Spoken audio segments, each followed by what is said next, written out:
Sa harap ng mga estudyante, guro at bisita ng UP College of Law BGC, sinabi ni Ombudsman Jesus Crispin Remulla na tinawagan siya ng kanyang brad na si dating House Speaker Martin Romualdez nang maupo siya bilang ombudsman sa gitna ng investigasyon sa maanumalyang flood control projects.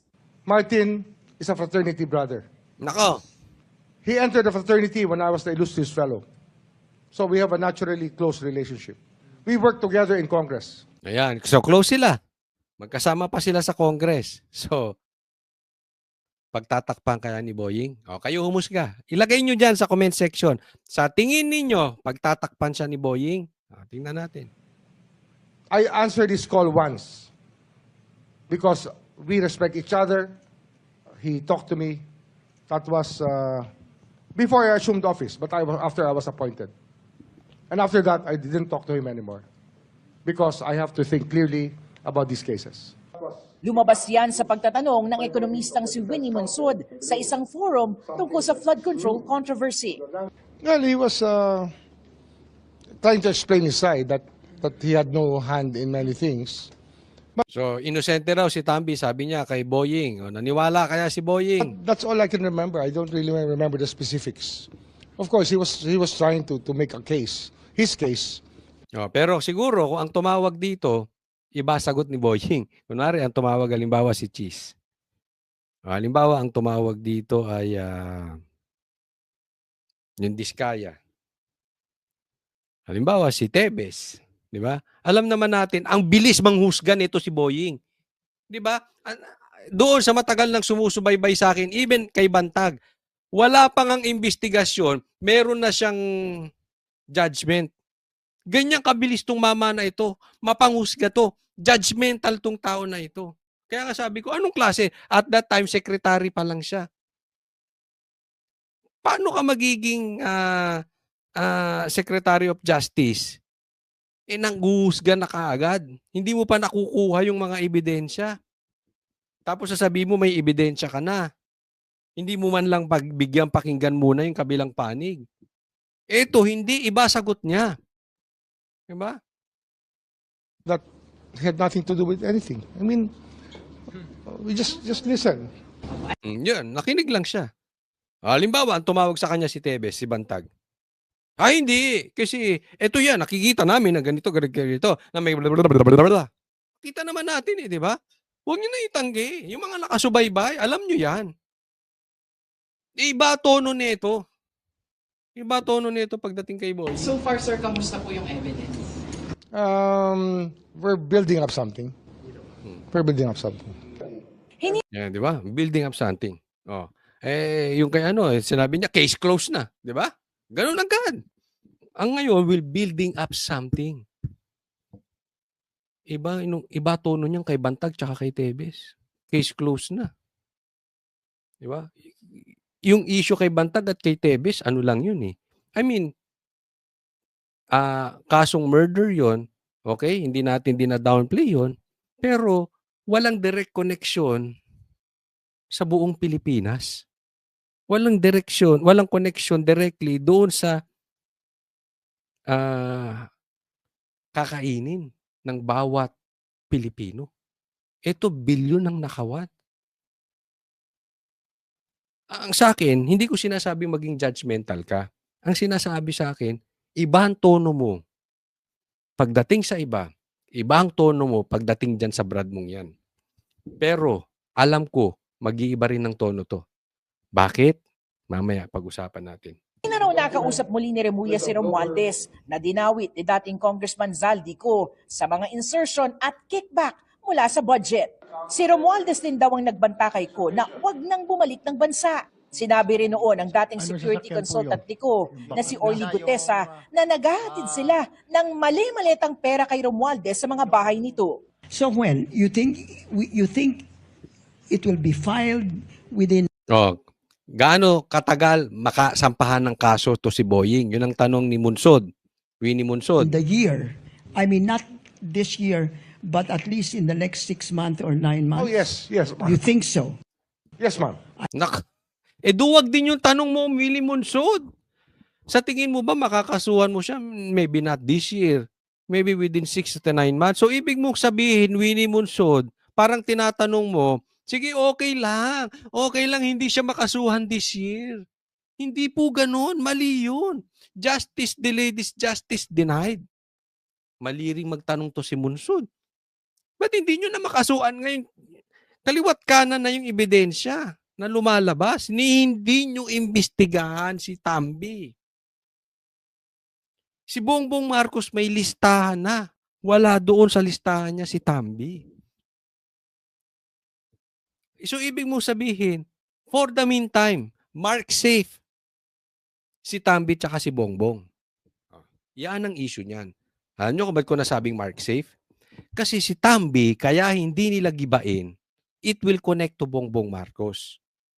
Si Tambi, paliwanag ko mabuti, si Tambi at saka si Bongbong Marcos, kung sila talaga ang mastermind, gaya ng sinasabi ni Saldico, magkakalaglagan yan.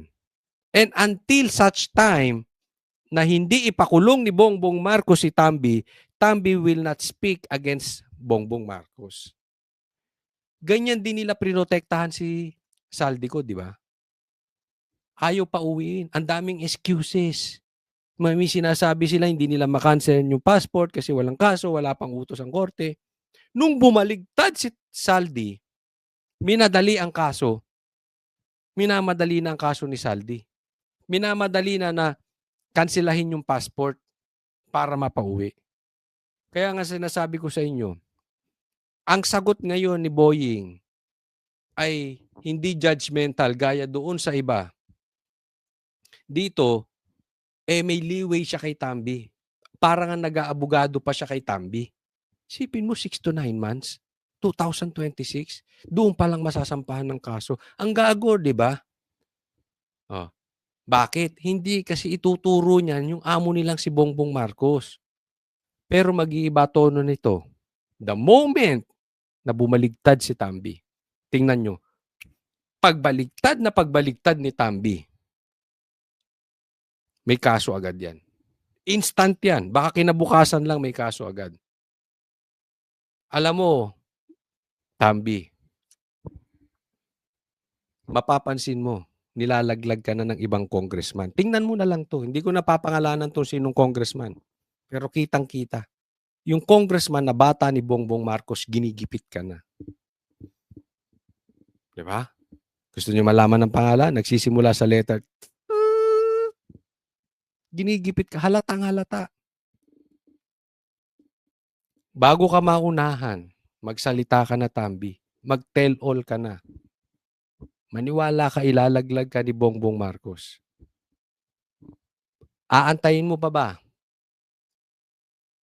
Bumagsak si Bongbong Marcos, lupog yung kanyang barko at hilahin ka pababa o ngayon ka na magsalita. Diba? Kasi, huwag mo nang protektahan yung kalagayan mo. Kasi it's for sure ilalaglag ka niyan si Bongbong Marcos. Tingnan nyo yung paligid ni Bongbong Marcos. Tingnan nyo.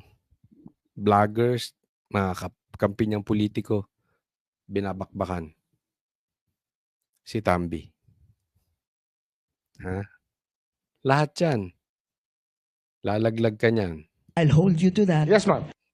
Si Remulla, inulit na susundan ng ebidensya kahit saan man ito mapunta. Kahit pa kay Pangulong Bongbong Marcos na sinasabi ni Ko na nag-utos raw magpasok ng 100 billion peso insertion sa budget. Kahit sino pa po ito. Wala naman tayo magagawa kasi nandiyan na yan eh. Evidence na yan eh. Tsaka, we are trying to be as transparent as we can be. Kasi nga, ano na to, this is already an issue close to the hearts of Filipinos. Yan.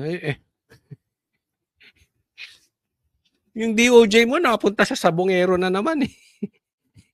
Hindi naman niya hawak yon. Ombudsman na siya. Pero 'di ba? Susundan ninyo kung saan kayo dalhin ng ebidensya. Patungo na dun sa magpinsan. Huwag na kayo maglayo-layo. 'Di ba? Let your yes be yes and your no be no. Magpakalalaki ka. Panindigan mo yung sinasabi mo.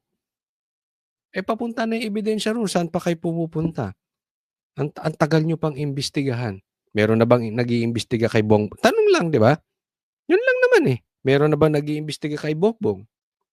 Meron na bang nag-iimbestiga kay Tambi? Di ba? Pero doon ang tinuturo ng ebidensya. Pati sa Senado, doon na ang tinuturo ng ebidensya. Anong ginagawa nito si Ping Lacson? Nag-aabogado. Pare-parehas kayo eh. Hindi ko naman kinuha yung opisinang to para magtakip para kahit kanino. Nako, panindigan mo yan. Hindi daw kinuha yung opisina para magtakip para kanino. Para ka rin si Pinky Lacson. Pare-parehas kayo ng balat. Kayong tatlo, saka si Claire. Takipan kayo ng takipan. Takip para kahit kanino. Pero sa ngayon, aabot na ba ang mga ebidensya hanggang sa Malacanang? Wala pa akong nakikita sa aking mga mata. Yun, dyan palang maliwanag na oh. Pero aabot ba ito sa Malacanang? Wala pa. Wala pa siyang nakikita. O, di ba? Di gaguhan. Alam mo, Boying, dapat yung binanggit nung kapatid niya na adik si Bongbong, yung palang iniimbestigahan nyo na rin eh. Hindi siya fit na rin doon maging presidente. Di ba? Sabihin nyo, wala namang connection sa nakawan. Hindi, meron pong connection yun. Dahil kung may diferensya ang presidente, he is not fit to lead. Talagang ang mga nakapaligid sa kanya magnanakawan. Make it worse, nainggit siya, pati siya magnanakaw na din. And seemingly, ganyan po nangyayari ngayon. Yung mga nakapaligid, kanya-kanyang nakawan. Hindi ba? Ganyan na nangyari sa Ghost Projects. Kanya-kanya silang nakawan. Even yung mga sekretary, kanya-kanyang nakawan. Hindi natin alam kung nainggit si Bongbong, nagnakaw na rin siya, or siya ang pasimuno ng nakawan at ginaya lang siya. And we strongly believe that may connection yan dun sa kanyang mental health. Bakit? Hindi nyo man lang, wala man lang isa sa inyo na nagtanong, kailangan na ba nating imbestigahan yung presidente? Paano kung nagsasabi ng totoo si Amy at binaliwala ninyo? Di naging kasangkapan kayo sa kasamaan?